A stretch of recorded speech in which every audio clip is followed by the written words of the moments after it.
Yun, what's up mga kabahay? Nandito tayo ngayon uli sa Diaka Clark, no? Dito sa bahay ni Kuya Mon. May gagawin tayo dito na katulad ng ginawa natin doon sa bahay ni Ma'am May, yung understair storage. Papalitan natin to. Ayan. Tayo rin yung gumawa nito. Pakita ko sa inyo muna bago natin gibain. Ayan. Ito yung itsura niya sa loob. Ayan. Tinanggal na yung mga gamit. Dati maraming gamit dyan. Ayan. Ang problema lang kasi, sobrang dami ng gamit. Pag may kukunin ka dun sa bandang dulo, may hirapan ka na kasi puno na rin ang gamit dito. So, gagawin natin siyang katulad nung doon kila Mame, yung drawer dito sa harap. Bali, 3 drawer siya. Medyo maliit nga lang na version to kumpara doon kila Mame kasi isa kanila nakasagad doon sa kanto nung ibabaw nung hagdan na yun hanggang doon. So, ito hanggang dito lang tayo para hindi natin maharangan itong TV naman.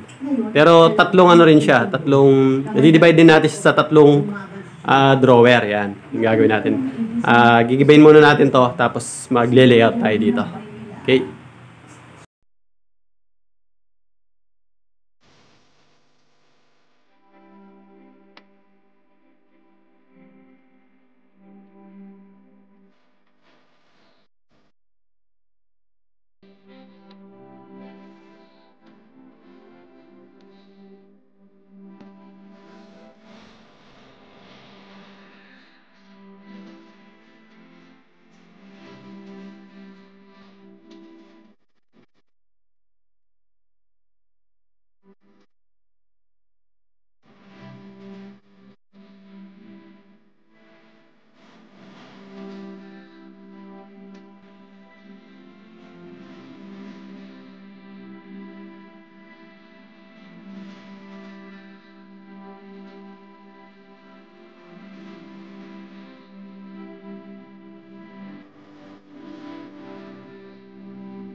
Yan, bali, ito na yung nagawa natin, no? Yung pinaka-base niya, tsaka itong mga divider niya na ilagay na natin.